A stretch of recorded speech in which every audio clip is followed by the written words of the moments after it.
So let's start by breaking down Chelsea in possession. You had Tosin as your central centre back. That role suits him a lot because he has that pauser. He has the passing ability to thread these balls into the midfield. Once the ball does get into the midfield, these two dictating the play.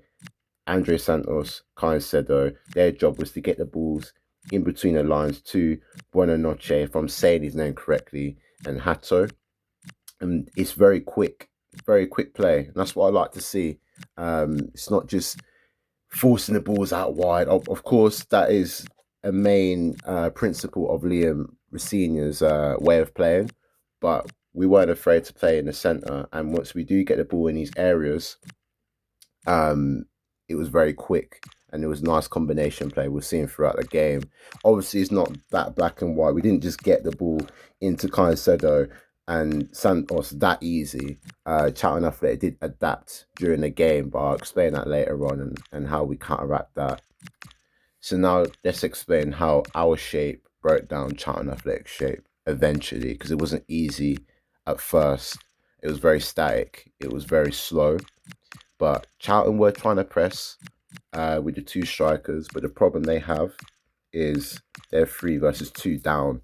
So it was quite easy to progress the ball, shift these strikers onto one side, get the ball onto the other side, and then play it into our DMs, whether that's Santos or Caicedo. Obviously, there'll be pressure from the centre mids of Charlton, but the problem they now have is that this guy is 2 versus 1 down. So eventually, what happened was you seen Santos playing the ball in between the lines quickly.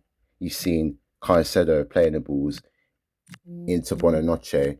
So what happened during the game was their centre mids naturally dropped deeper, their striker dropped deeper. So we couldn't get the ball into Caicedo and Santos. No, I wouldn't say we didn't, but they just dropped deeper. Naturally, their line dropped, which means there was more space for the wider centre backs to receive the ball just on the outside of the block. And then this is when we got the ball into Garnacho or into Gittins. Then we've seen these overlaps from Josh. Also, another thing, let's say, for example, Charlton was to press high, strikers pressing high, centre mids pressing high.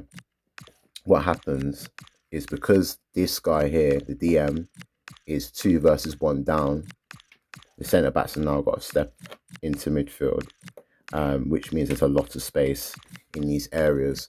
So, like I was saying about Hato, he's offering the depth so he could try and come towards the ball and then spin the defender and try and get into space. And we've seen that quite a lot, but we didn't really exploit the space in behind.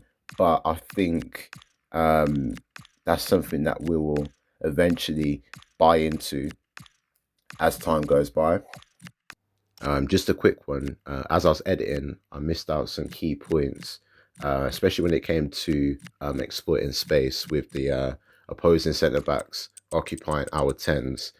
It wasn't just Hatto that was occupying space behind. Gittins was doing it too, but we didn't see it often. Another thing about when Charlton were sitting deeper towards the end of the first half, Santos and Caicedo was still receiving the ball a lot.